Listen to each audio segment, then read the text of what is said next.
Shalom sa inyong lahat. Sinabi ni Jesus sa kanya, "Ako ang muling pagkabuhay at ang buhay. Ang mga sumasampalataya sa akin ay mabubuhay kahit na siya ay mamamatay." Juan 11:25, Filipino Standard Version. Welcome po sa Good and Faithful Channel dito sa YouTube. Dalayan kong maging pagpapala ito sa iyo tuwing ikaw ay magbubukas at manunood. Ang pangunahing mapapanood mo ay ang pagtatalakay ng lingguhang pag-aaral ng salita ng Diyos. Paminsan-minsan ay madaragdagan ito ng mga pag-aaral sa ibang paksa tungkol sa pagiging katiwala ng Diyos. Ano lamang ang pag-asa mo sa kamatayan? Wala. Pinagkaisa ang langit at lupa. Si Kristo sa Filipos at Colosas. Bago tayo pumalaot ay manalangin muna tayo. Ang Panginoon ay aking pastol. Hindi tayo magkukulang. Bagaman tayo'y lumalakad sa libis ng lilim ng kamatayan, wala tayong katatakutang kasamaan, sapagkat ikaw ay kasama namin. Tiyak na ang kabutihan at kaawaan ay susunod sa atin sa lahat ng mga araw ng ating buhay. At tayo'y maninirahan sa bahay ng Panginoon magpakailanman. Amen. Pangatlong leksyon, buhay at kamatayan. Ang ating susing talata ay masumbungan sa Filipos 1:21. Sapagkat sa ganang akin, ang mabuhay ay si Kristo at ang mamatay ay pakinabang. Ang kamatayan, madalas na sinasabi sa atin, ay bahagi lamang ng buhay. Yan ay isang kasinungalingan. Kabaliktaran ng buhay ang kamatayan, ang kaaway ng buhay. Namatay si Kristo upang mapuksa ang may kapangyarihan sa kamatayan. Sa makatwid ay ang dyablo. Hebreo 2:14. Maiksi ang buhay at mahalaga na gawin ang pinakamalaking epektong pwede para sa kaharian ng Diyos sa loob ng haba ng taon na ipinagkaloob ng Diyos sa atin. Muli ay tatlong paghahati. Una, isang kinalabasan ng pagsubok. Susunod, sa konteksto ng malaking tipan. At ikatlo, kailangang para sa pagkakaisa. Doon sa una ay tatalakayin ang dadakilain si Kristo. Doon sa pangalawa ay dalawang tatalakayin, ang mamatay ay pakinabang at pagiging may pananalig. Sa ikatlo'y dalawa pa rin, naninindigan sa pagkakaisa at nagkakaisa at walang takot. Tingnan natin yung unang pagkakahati. Isang kinalabasan ng mga pagsubok at ang unang tatalakayin ay dadakilain si Kristo. Filipos 1:19 hanggang 20. Sapagkat nalalaman ko na ang kahihinatnan nito'y sa aking ikaliligtas sa pamagitan ng inyong mga panalangin at sa saganang tulong ng Espiritu ni Hesus Kristo, ayon sa aking lubos na inaasahan at pag-asa na sa anuman ay hindi ako mapapahiya, kundi sa buong katapangan na gaya ng dati. Gayon din naman ngayon ay dadakilain si Kristo sa aking katawan, maging sa pamagitan ng buhay o sa pamagitan ng kamatayan. Bagaman si Pablo ay hindi kriminal, hindi ito ang unang pagkakataon na naibilanggo siya at pamilyar siya sa pag-uusig. Sa mga taga-Korinto, idinitali niya ang kanyang mga pagdurusa hanggang sa panahong iyon. Mas maraming pagkabilanggo ng di mabilang na bugbog at malimit na mabingit sa kamatayan. Sa mga Hudyo ay 5 ulit akong tumanggap ng 40 hagupit, kulang ng isa. 3 ulit na ako'y hinampas ng mga pamalo, minsan ako'y pinagbabato. 3 ulit na akong nawasakan ng barko. Isang araw at isang gabing ako'y nasa laot. Nasa madalas na paglalakbay, nasa panganib sa mga ilog, panganib sa mga magnanakaw, panganib sa aking mga kababayan, panganib sa mga hintil, panganib sa lungsod, panganib sa mga ilang, panganib sa dagat, panganib kasama ng mga huwad na kapatid. Sa pagpapagal at hirap, sa mga pagpupuyat, gutom at uhaw, madalas na walang pagkain, giniginaw at hubad. Yan ang tinala niya sa 2 Corinto Kapitulo 11, talatang 23 hanggang 27. Napakarami niyang mga dinanas na kahirapan. Sinabi niya, bukod sa mga bagay na nasa labas, ako'y araw-araw na nabibigatan sa alalahanin para sa mga iglesia. Yan ang kanyang pangunahin sa isip. Hindi yung mga kahirapan, pagdurusa na tinanggap niya. Nangingibabaw ang mga kapatid sa iglesia sa kanya. Ang mga pagdurusa ay hindi higit sa lahat kung gayon. Hindi ko sinusulat ang mga bagay na ito upang kayo iyain, kundi upang kayo ay paalalahanan tungkol sa aking mga minamahal na anak. Sapagkat bagaman nagkaroon kayo ng 10,000 mga guro kay Kristo, ay wala naman kayong maraming mga ama. Sapagkat kay Kristo kayong maraming mga ama, ay sapagkat kay Kristo Jesus ay pinanganak ko kayo sa pamagitan ng Ebanghelyo. Kaya't hinihimik ko kayo na tumulad sa akin. 1 Corinto Kapitulo 4, 14 hanggang 15. Kayo'y mga saksi at pati ang Diyos kung gaanong kadalisay, matwid at walang kapintasan ang inasal namin sa inyo sa mga mananampalataya. Gaya ng inyong naalaman, pinakitunguhan namin kayong tulad ng isang ama sa kanyang mga anak. 1 Tesalonica 2, 10 hanggang 11. Minamahal kong mga anak, na para sa inyo ay muli akong nakakaranas ng hirap ng panganak hanggang si Kristo ay mabuo sa inyo. Galatia 4:19. Ako'y nakikiusap sa inyo para sa aking anak na si Onesimo, na ako'y naging kanyang ama nang ako'y nasa bilangguan. Filemon 10. Narito ang mga talata na nagpapatunay na ang pangunahin sa kanyang isip ay ang minamahal na mga kapatid niya sa iglesia.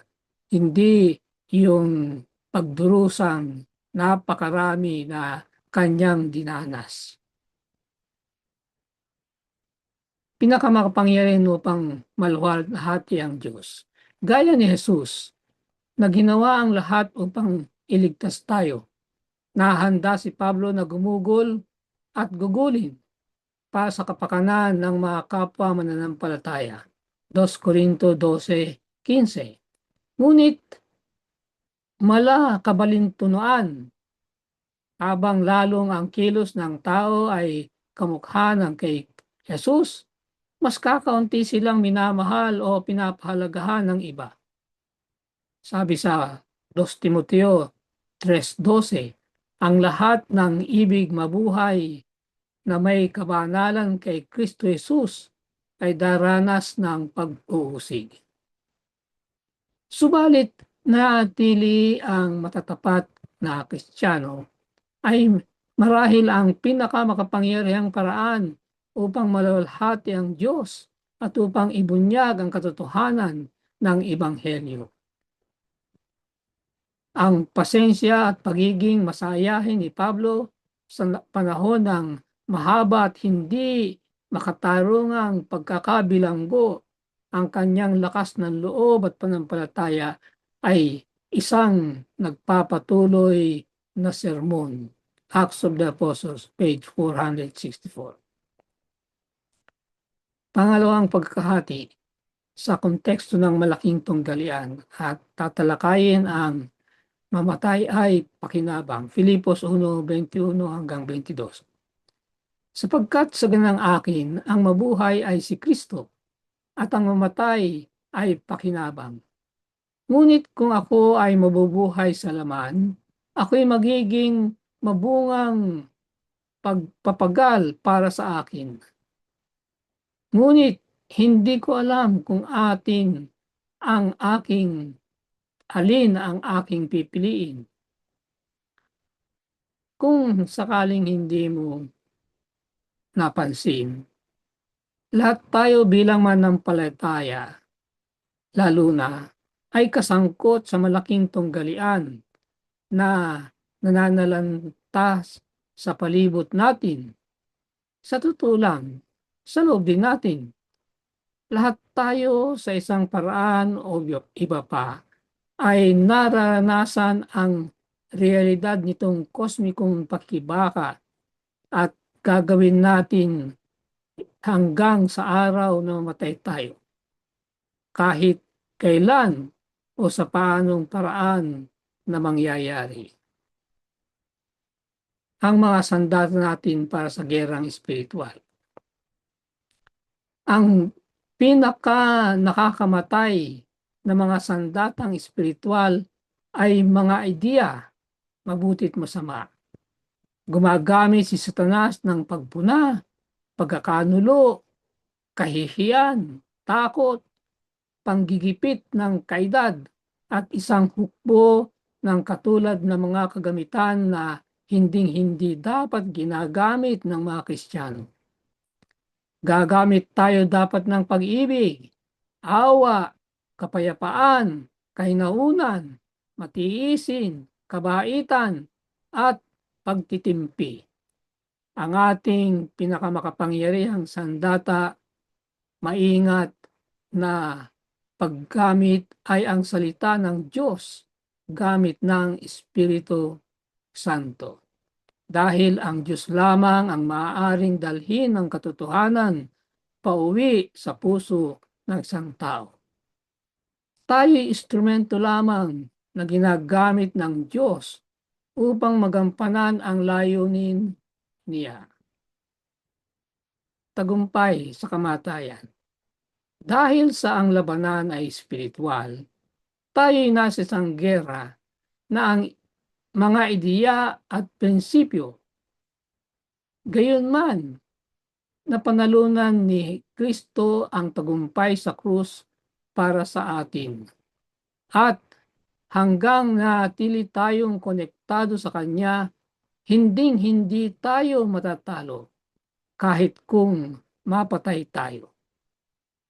Sa kamatayan natin, kung tayo nasa kay Kristo, ay walang kwenta. Isinuko ni Pablo ang kanyang buhay sa anumang mangyayari sa kanya dito sa lupa. Gaano man hindi makatarungan, dahil ipinagkatiwala niya ang kanyang buhay at ang kanyang hinaharap sa isang mas mataas na hukuman. Pagpapasakop sa kalooban ng Diyos. Bilang mga Kristiyano, hindi tayo dapat makipag-away ng husto para sa ating mga karapatan, gaya ng para sa kung ano ang dapat. Ito'y hindi ginagawang matwid ng kapangyarihan, kundi ginagawang kapangyarihan ng matwid. Ang pagpapasakop sa Diyos ay marangal.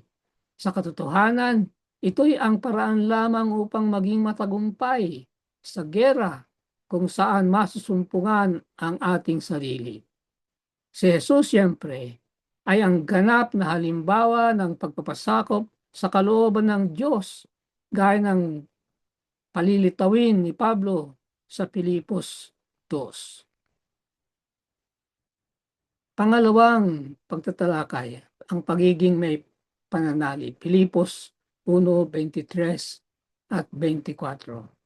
Sapagkat ako'y naiipit sa pagitan ng dalawa. Ang aking nais ay umalis at makasama si Kristo, sapagkat ito'y higit na mabuti. Gayunmay ang manatili sa laman ay higit na kailangan dahil sa inyo. Upang mamatay at makasama si Kristo, itong sipi ay naging lubos na hindi naiintindihan sa buong panahon. Hinarap ni Pablo ang kaibahan ng pamumuhay at kamatayan. Nabubuhay isang Kristiyano para kay Kristo at maaaring mamatay nga para sa Kanya. Sa ganoong isipan, ito'y pakinabang dahil ang ating pagsaksi ay masyadong higit na makapangyarihan at mapanghihikayat. Walang duda, naniniwala ang ibang tao kapag handang mamatay para sa paniniwalang iyon. Ang patay ay talagang patay. Ngunit dapat nating kilalanin na ang patay ay talagang patay. Wala silang alam. Namamahinga sa libingan hanggang sa muling pagkabuhay. Makikita natin yan sa Ecclesiastes 9:5 at 1:5, 28 at 29. Yan ang dahilan na sinabi ni Jesus tungkol kay Lazaro na namatay. Ang ating kaibigan ay natutulog, ngunit ako'y pupunta roon upang gisingin siya. Juan 11:11. Kung kapag namatay ang tao at agad silang pumunta sa langit, isipin kung paano ito mangyayari para kay Lazaro. Pagkatapos ng 4 na araw ng katuwaan sa paraiso, yan ay kung pagkamatay na ay diretso sa langit. Dumating ang isang anghel na may masamang balita. Pasensya, Lazaro, pero tinatawag ka ni Jesus pabalik sa lupa. Hindi ka pwedeng manatili rito. Kung totoo na ang mamatay ay didiretso sa langit, eh di paano naman si Lazaro binalik sa lupa? Tiyak na kahilingan ni Pablo. Kapag sinundan natin ang mali sa lohika nitong konklusyon, makikita natin kung paano mali ito. Ang kamatayan ay gaya ng isang walang panaginip na tulog mula kung saan gigisingin ni Jesus ang kanyang matatapat na tagasunod sa ikalawang pagdating. Pagkatapos, kasama ng mga buhay na banal, sila'y aagawin at dadalhin sa langit upang makasama ni Jesus magpakailanman. Base yan sa 1 Tesalonica 4:16 at 17. Ang kahulugan ng pumanaw.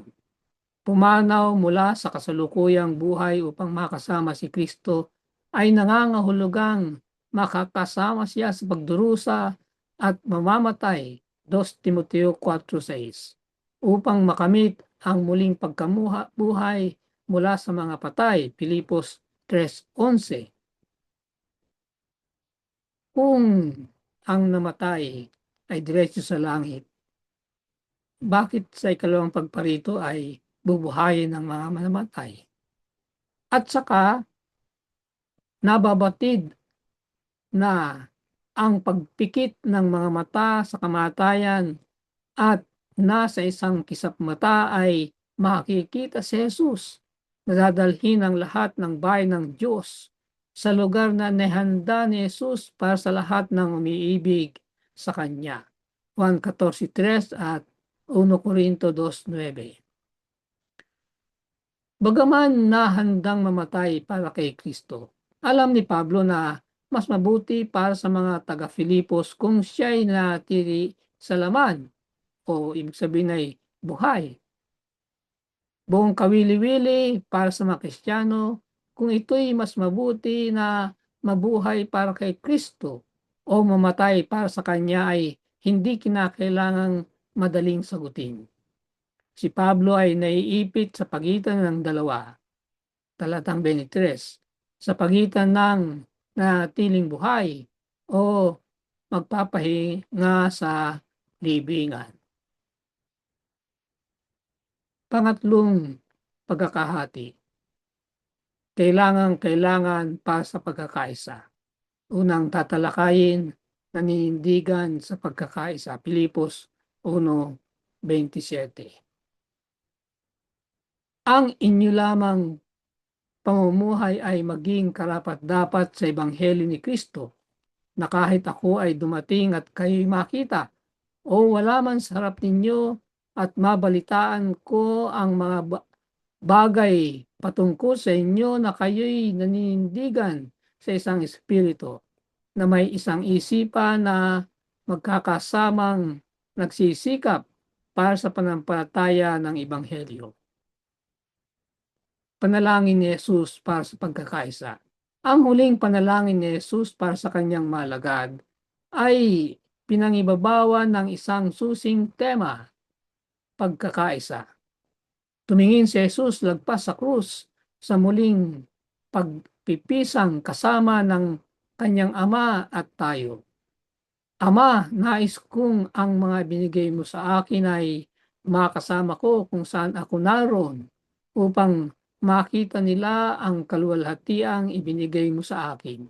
Juan 17:24. Nanalangin si Jesus na ang Ama ay iingatan ng kanyang mga anak upang sila'y maging isa, nagaya naman natin na iisa. Talatang 11. Idiniin din niya ang kakilakilabot na kahinatnan ng kawalan ng pagkakaisa. Ito'y magiging isang dahilan para marami sa hindi naniniwala. Dalawang beses dito sa maiksing panalangin, idiniin ni Jesus ang ating pagiging isa kasama niya at ang Ama ay upang ang sanlibutan ay sumampalataya at upang malaman ng sanlibutan na ikaw ang nagsugo sa akin. Talatang 21 at 23. Ang kahulugan ng mga mamamayan sa kaharian ng Diyos. Isinalin ang Gregong salita sa Filipos 1:27 na ang inyong lamang ang inyo lamang pamumuhay ay magiging karapat-dapat ay politeo o may mabuhay bilang isang mamamayan, hindi ng alinmang makalupang kaharian, kundi bilang isang mamamayan ng makalangit na kaharian. Ipinipinta ng sermon sa bundok ang isang magandang larawan ng kung ano ang kahulugan ng pagiging anak ng Ama sa langit at mga kaanib ng kanyang kaharian. Dukha sa Espiritu, mapagpakumbaba, nagugutom at nauuhaw sa katwiran, mahabagin, malinis na puso, mapagpayapa, iharap ang kabilang pisngi, ibig ang iyong mga ibigin ng inyong mga kaaway, pagpalain ang mga sumusumpa sa atin, gawan ng mabuti ang napupuot sa atin. Sa madaling salita, gumawa na may katarungan, umibig sa kaawaan, at lumakad na may kapakumbabaan na kasama ang iyong Diyos. Mahirap mabalisa o magalit sa isang taong ganon, hindi ba? Kung minsan, minamasama natin ang tao na parang nagiging sobrang mabuti. Yung bang yung gumagawa ng masama ay naiinis sa gumagawa ng mabuti. Kasi yung ginagawa niyang masama ay lalong na papalitaw ng ginagawang mabuti ng iba. Natutupso pa nga tayong ipakitang hindi sila mahalaga gaya ng iniisip nila o hanapan ng kahinaan upang patunayan na hindi sila kasing buti talaga. Lahat ay upang maging mabuti ang ating pakiramdam sa sarili. Sa halip, bakit hindi tignan kung paanong mas higit na maibigin tayo? Paanong mapagbigay, mababang loob? Si Ellen G. White na nagsalita tungkol sa mga iniibig ang sanlibutan at mga pakinabang nito ng higit sa pag-ibig nila sa Diyos o ang katotohanan. Nagmumula ang kawalan ng pagkakaisa sa pagmamalaki. Habang itinatanggi ang pagmamalaki at makalupang ambisyon, umaalis ang Espiritu ni Kristo at pagtulad, hindi pagkakaunawaan at alitan ay pumapasok upang abalahin at pahinain ang iglesia. Gaanong kahalaga na bawat isa sa atin ang matutuhan ang pagpapakumbaba at kaamuan na inihahalimbawa ni Jesus para sa atin. Kapag ganon, ano nga ang kakaibang iglesia ang magkakaroon tayo, di ba? Pangalawang pagtatalakay, nagkakaisa at walang takot. Pilipos 1, ikalawang bahagi ng talatang 27 hanggang 30. Na kayo'y ninindigan sa isang espiritu na may isang isipan na magkakasamang nagsisikap para sa panampalataya ng ebanghelyo, at sa anuman ay huwag kayong matakot sa inyong mga kaaway. Para sa kanila ito ay tanda ng kanilang kapahamakan. Ngunit ang inyong kaligtasan at ito'y mula sa Diyos. Sapagkat sa inyo'y pinagkaloob alang-alang kay Kristo, hindi lamang ang manampalataya sa Kanya, kundi upang magtiis din naman alang-alang sa Kanya. Yamang taglay ninyo ang gayon ding pakipaglaban na inyong nakita sa akin at ngayon nababalitaan ninyo tungkol sa akin. Ang kawalang takot ay hindi ibig sabihin ay wala ang takot. Merong takot. Kaya lang, ito'y ang pangingibabaw sa takot. Yan ang ibig sabihin ng kawalang takot. Nandun ang takot, pero may nangingibabaw sa takot. Sa Ingles, ang sabi ay, fearlessness is not the absence of fear. It is the mastery of fear. Meron tayong takot, pero may pangingibabaw sa takot na yan. Ang pagkakaisa ay mahalaga sa misyon. Ang diskarte ni Satanas ay upang hatiin at lupigin. Nakamamatay ang kawalan ng pagkakaisa, sinabi ni Jesus. At kung ang isang bahay naman ay nagkakabahagi laban sa kanyang sarili, hindi makakatayo ang bahay na yun. Marcos 3:25. Ito'y isang prinsipyo na ikinutuan ni Satanas na malimutan natin. Ang ating pagkakaisa ay tutulong na makaya nating tuparin ang ating propetikong papel bilang ang nalabi ng propesiya sa Biblia. Pinapahayag ang walang hanggang ebanghelyo sa bawat bansa, lipi, wika at bayan. Apokalipsis 14:6. Dahil ang pagkakaisa ay mahalaga sa pagtupad ng ating misyong ipakalat itong mensaheng bigay ng Diyos at panalangin ni Jesus sa Juan 17 ay idinirein ang katotohanan ng salita ng Diyos bilang isa sa pinakamahalagang mga susi para sa pagkakaisa. Hindi mahihiwalay ang ating mensahe mula sa isang misyon o ating pagkakaisa. Magkakasamang titindig o babagsak ang lahat ng tatlo.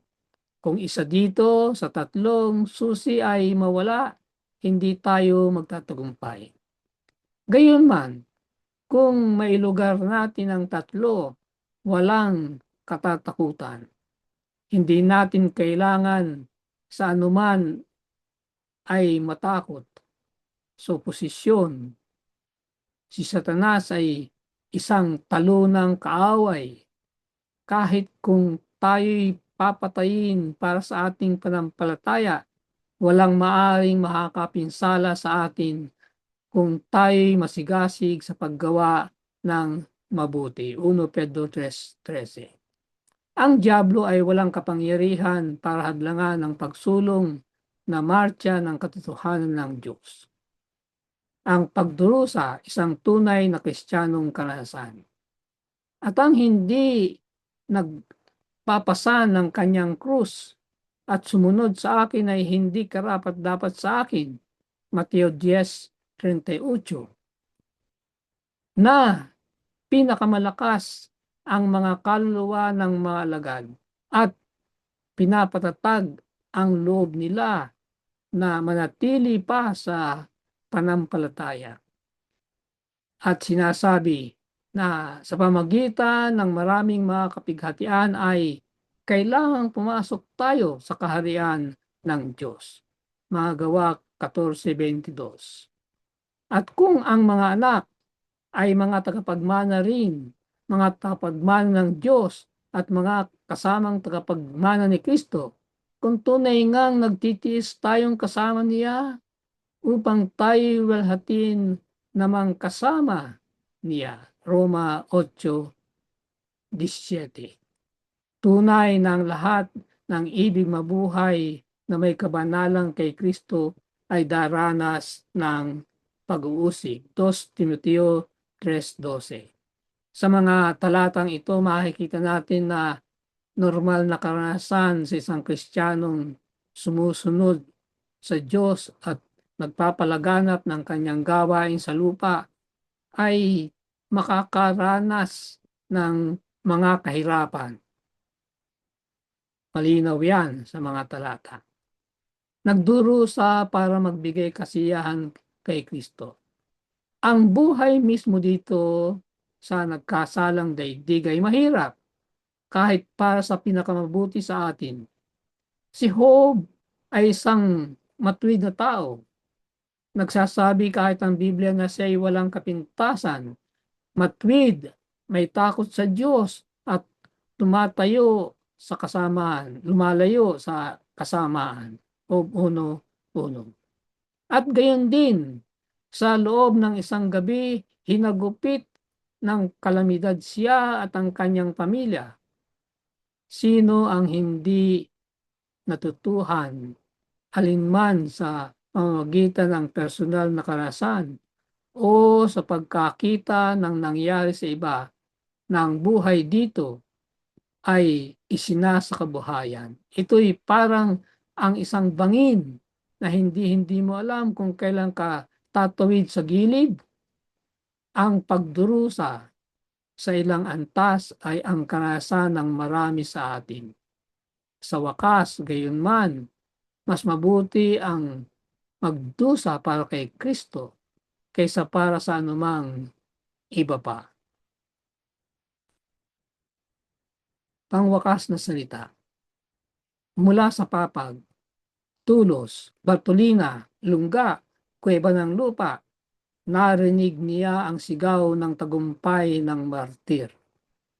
Narinig niya si Pablo, ang saksi ng matatag na kaluluwa na bagaman walang-wala, naghihirap, pinagdurusa, ngunit nagbabatang walang takot, patotoo pa sa panampalataya, nagpapahayag. Alam ko ang aking pinaniniwalaan. Ang mga ito, isinusuko ang kanilang buhay para sa panampalataya. Ipinapahayag sa daigdig na siya na pinagkatiwalaan nila ay kayang iligtas sila hanggang sa sukdulan. Napakaganda na sa kabila ng mga hamon sa buhay, tayo na matyagang gumagawa, sumusunod sa Kanya at isinusuko ang ating buhay sa Kanya, na ang dulo ng lahat na ito ay positibo, na sa laki ng biyaya ng Panginoon ay ang buhay na mawawala ay ibabalik sa isang buhay na walang hanggan. Purihin ang Diyos.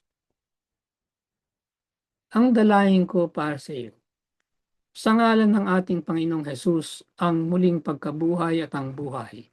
Dalangin ko na ang pag-asa ng muling pagkabuhay kapag namatay ka ay gagawin kang walang takot sa pagharap sa kamatayan. Sumainyo ang Good and Faithful channel dito sa YouTube. Ako'y patuloy na nagpapasalamat sa mga taong tumutulong na makarating ito sa kaalaman ng marami pa. Sila ay nagse-share. Pagpalain nawa sila ng Diyos. Malaki ang iyong magiging bahagi sa ministeryong ito kung ikaw ay magsusubscribe. Kung hindi pa, at kung naging pagpapala ito sa iyo ay mag-share at mag-like.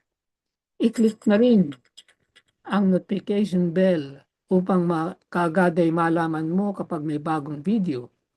Ang PowerPoint presentation ay makukuha rin kapag hiningi sa aking messenger account. Maraming salamat. Magkita tayo sa susunod na linggo.